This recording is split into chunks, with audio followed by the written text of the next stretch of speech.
Good morning, good afternoon, good evening, Jar of Marble dwellers and Jar of Marble curious. My name is Linda and this is Jar of Marbles. It's Jar of Marbles. Thank you, Bob. It's all right. Don't wait for old age to wear purple. All right then. This week I wanted to talk a little bit about the eccentric ones.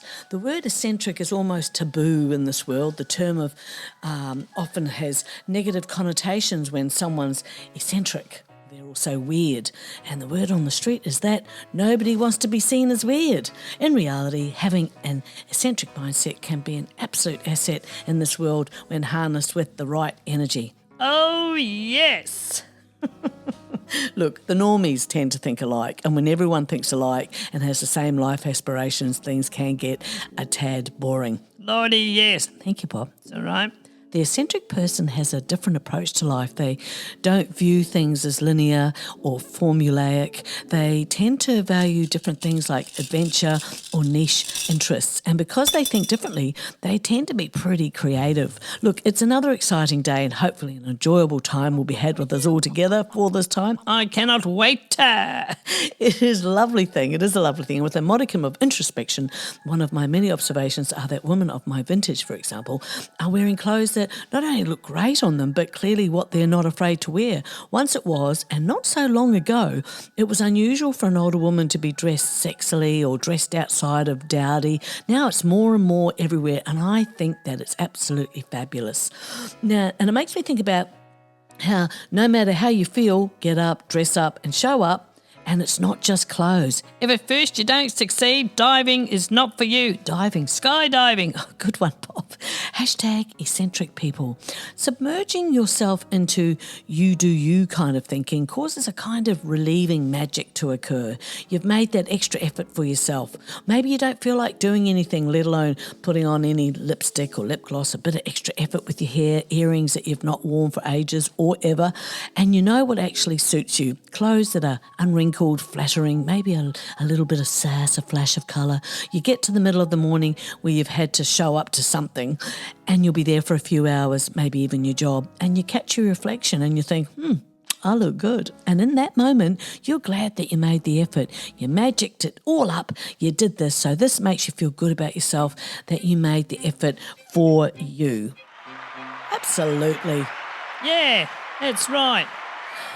Sometimes my mind wanders off to a happy place where I'm allowed to punch people in the throat and there are cute kittens and free cake. Geez, are you right there, Bob? Yep.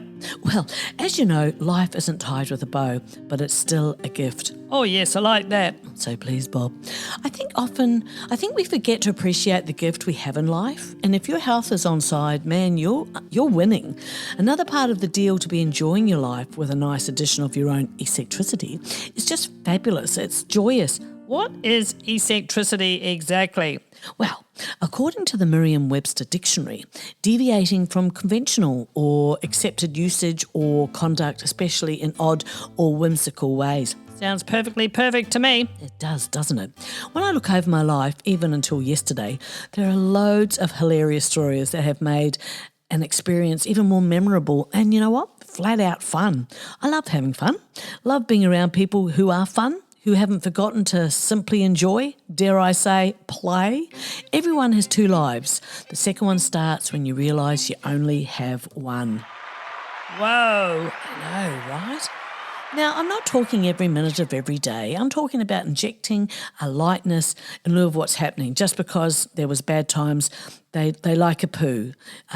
What? Well, it's like a poo. It just simply passes. A poo? Yep, you're not holding on to your shit, Bob. Oh, yeah, okay, well, that makes sense. Making light can save your mental health a ton of useless concern. Taking away from you this life, which is here, right now, like it's here. Hashtag the eccentric ones. I got a new stick of deodorant today. The instructions said remove cap and push up bottom. I can barely walk, but when I fart, the room smells nice. Whether people were weird, crazy, or just a little bit bizarre, history's most eccentric people make for hilariously unbelievable stories. Eccentricity is a loosely defined term. Sure, it describes odd behaviour, but who's to say what's normal and what's not? We all have our own quirks, and it's those quirks that make us interesting. Luckily for us, history is full of eccentric people who have always kept us guessing.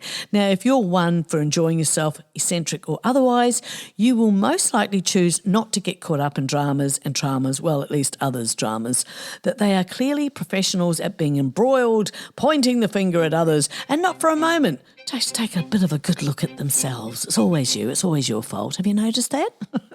It's a very cool thing to just take responsibility for your part, which simply may be that you're overly invested in others' misery. Step back.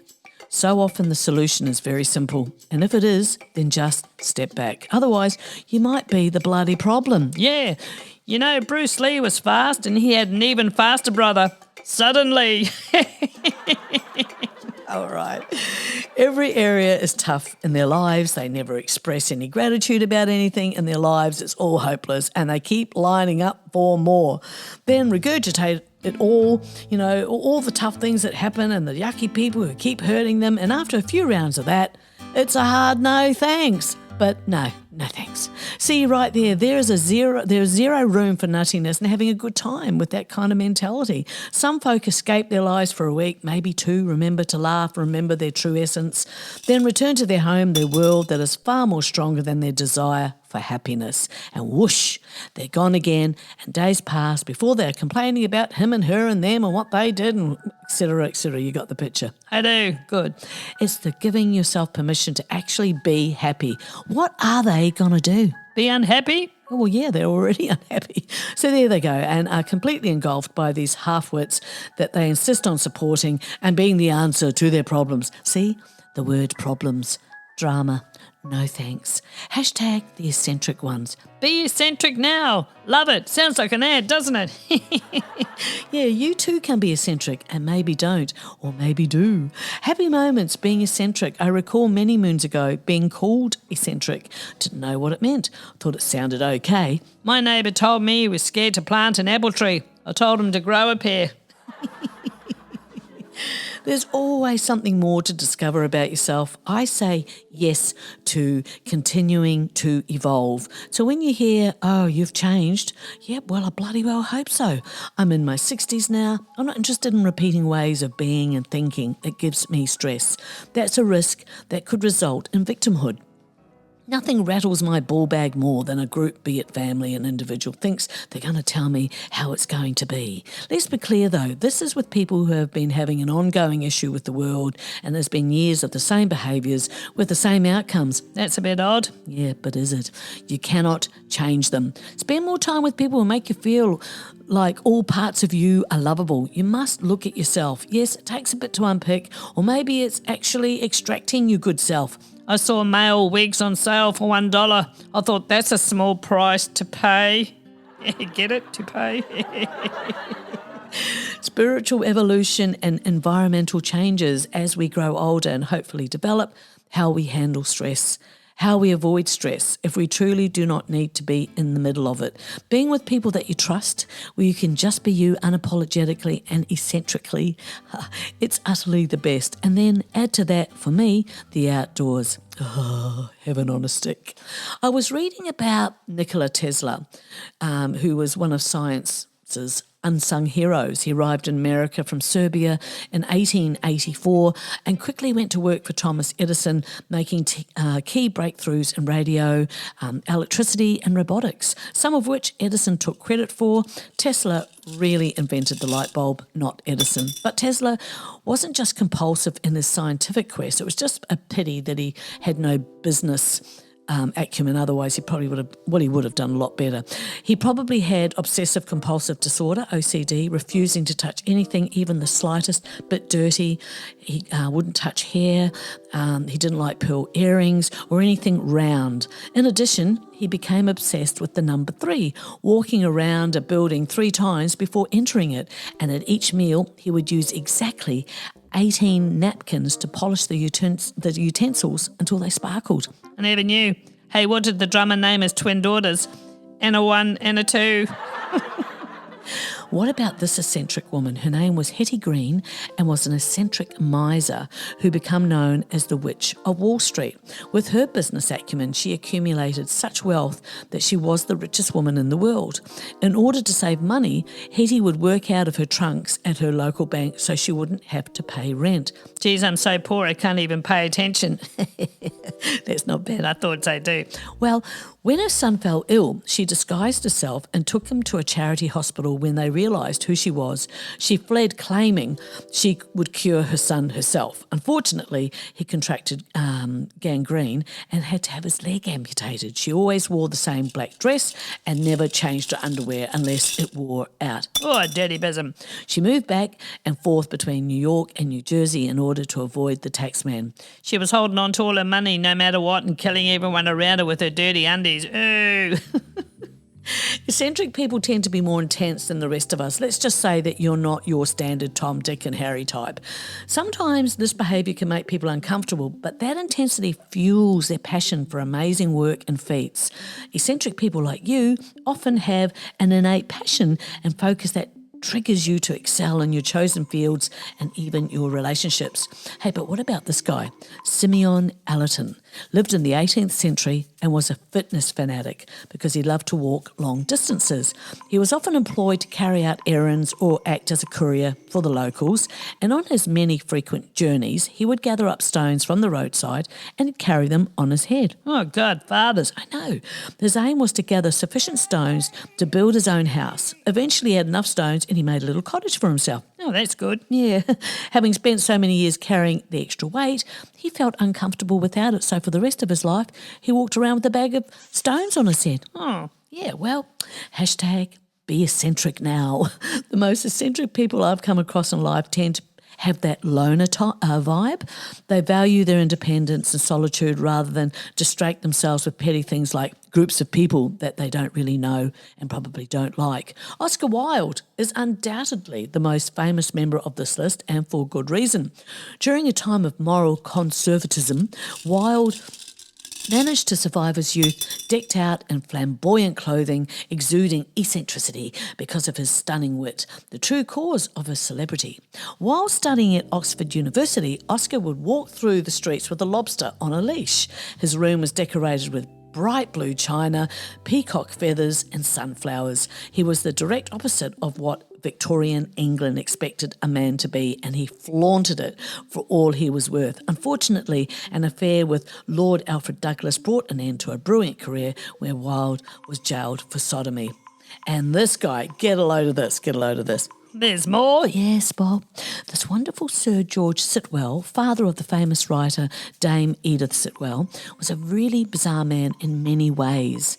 He was a keen gardener. He actually studied garden design, and annoyed by the wasps in his garden, he invented a pistol for shooting them. Wow, I know. After he moved to Italy to avoid taxes in Britain, he refused to pay his new wife's debts, which resulted in her spending 3 months in prison. He was such an avid reader and collector of books that he had 7 libraries in his home. Other eccentricities included paying his son an allowance based on the amount paid by one of his forebears to his son during the Black Death, and trying to pay his son's Eton school fees with produce from his garden. But perhaps most bizarrely, Sir George had the cows on his estate stencilled in a blue and white Chinese willow pattern in order to make them look better. This is the notice that Sir George hung on the gate of his manor in Derbyshire, England. I must ask anyone entering the house never to contradict me or differ from me in any way, as it interferes with the functioning of my gastric juices and prevents me from sleeping at night. Bizarre. Anyway, the eccentric people I've known in life have been funny in their own inventive and very original ways. They see the absurdity of the world in a unique way, leading to frequent offbeat or quirky comments, which I thoroughly enjoy. Their comedic timing is impeccable, as is their originality. And really, who doesn't like a funny person? Humour is the great icebreaker in social settings, regularly bringing joy to everyone, and an invaluable tool for networking and making new connections. I'm here, all right. What do you mean you're here? Or I'm here with all the networking. Good on you, Bob. The wonderfully eccentric Gerald Tyrwhitt Wilson. Don't know if you've ever heard of him, 1883 to 1950. He was also known as Lord Berners. Gerald Tyrwhitt Wilson got off to a bit of a strange start in life with a super religious grandmother and a prejudiced mother. And when he was 9, he was sent to boarding school where he had a relationship with an older boy. The relationship ended when Lord Berners vomited on him. As an adult, Berners became a relatively good composer and writer and an extremely eccentric man. He had the pigeons at his stately home dyed in a variety of colours, and he kept a pet giraffe in which he would have his afternoon tea with regularly. So he had afternoon tea with his giraffe? He did. How neat is that? I'm not sure. His chauffeur had to fit his Rolls Royce out with a harpsichord so Berners could play music whilst being driven around the countryside. Tell you what though, doesn't that sound great? I'd love to have been in his car while he played the harpsichord. Just fabulous. While looking at trees. Yes, of course. William Buckland. Have you heard of him? William is famous for 2 things. He was the first man to write a full account of a fossil, and he was incredibly eccentric when it came to animals and food. Buckland's love of natural history resulted in his house being something akin to a zoo. He filled it with animals of every kind, and he then proceeded to eat them all and serve them to guests. He claimed to have eaten his way through every animal. The creatures that he said tasted the worst were blue bottle flies and mole. Various guests to dinner described being served panther, crocodile and mouse. Yeah, no. I'm with you, Bob. Francis Egerton. The name familiar? Francis Egerton or Egerton, 8th Earl of Bridgewater, inherited his title along with a very large fortune in 1823. He became famous for his unusual dinner parties, which he threw for dogs. All of the invited dogs would be dressed in the finest fashions of the day, including shoes. Another eccentricity was his manner of measuring time. Egerton would wear a pair of shoes only once, and when he was done with them, he would line them up in rows in order to count the passing days. He also kept pigeons and partridges which had their wings clipped so he could shoot them for sport even with his failing eyesight. So if you thought the previous entries were eccentric, you are in for a surprise. Jemmy, or James Hurst, was so famous and eccentric in his own time that King George III summoned him to tea. When he received the invitation, Hurst declined, stating that he was training an otter to fish. Eventually he did visit the king, where he threw a goblet of water over a courtier who was laughing. Hurst believed the man was having a fit of hysteria. The king gave him a number of bottles of wine from the royal cellar. Jemmy loved animals and he trained his bull to behave like a horse. The bull, named Jupiter, would draw his carriage about the village, and Hurst even rode him in fox hunts. Instead of dogs, he used pigs that he had trained as hunt dogs. He regularly blew a horn to invite the poor to his home for free food, which was served out of a coffin. And when he died, he requested 12 old maids to follow his coffin to the grave, as well as a bagpiper and a fiddler to play happy music.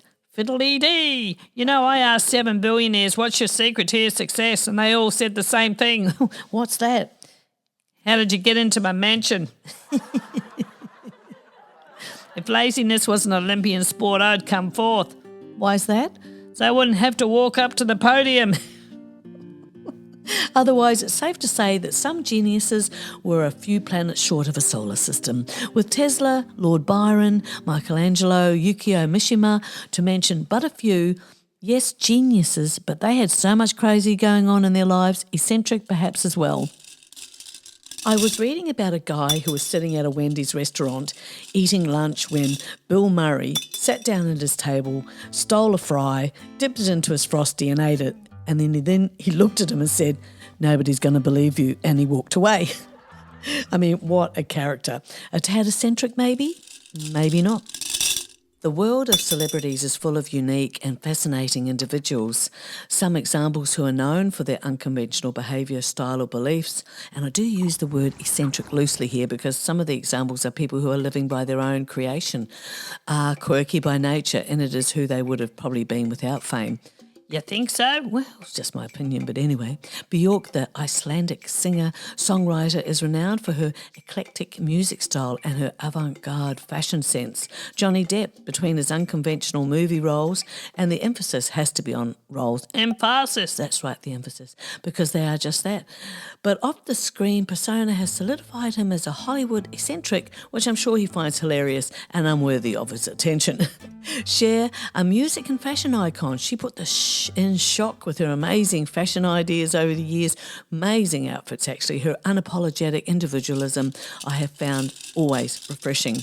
Helena Bonham Carter, again, quirky movie roles, and her off-screen style has earned her the reputation as a charming eccentric.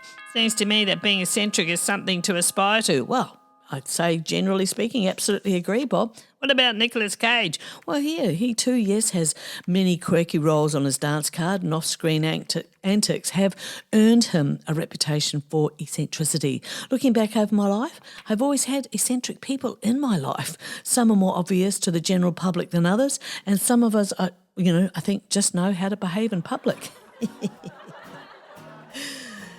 But those so-called eccentric people were all really smart, thought and spoke outside of the proverbial box, are eternally interesting, talented and kind, like really kind. In truth, they walked to the beat of their own drum. I admire that. Yeah, dressed unconventionally. Yeah, love that too. Had opinions that became popular decades later. Very forward in their thinking. Eccentric people bring a unique beauty to the world, one that shines through their unapologetic individuality. They defy the conventional, weaving their own narratives in a society often bound by norms. Oh, what a society often bound by norms. Oh, I do like that. Yeah, me too, Bob. Me too. Their quirks, oddities and unconventional ways of thinking are not mere anomalies, but are the colourful brushstrokes that paint a more diverse human experience. And in their eccentricity, they embody the courage to be different, to stand out rather than blend in. And even if they're not meaning to, they do so, and they inspire others to embrace their own good selves. Sing, oh yeah, that is true. Thanks, Bob. The beauty of eccentric people lies in the ability to challenge the ordinary, and I must say I admire that and I love that. Well, Marble Dwellers, thank you for joining us on this journey, celebrating the wonderfully eccentric souls who colour our world. Remember, it is the quirks and the oddities that make life interesting. Embrace your fabulousness, cherish your uniqueness, and never be afraid to stand out in a world that's just too often painted in shades of grey. Until next time, keep shining in all your beautiful eccentric glory and keep the sun in your heart. Yeah, keep shining, dwellers. I hope we find you well. Thank you for joining us. Yeah, it's really that time, isn't it? It is, Bob. So, say good day to the family for me, give the exotic short hair a pat, and we'll see you next time, okay? Okay then, bye. Bye.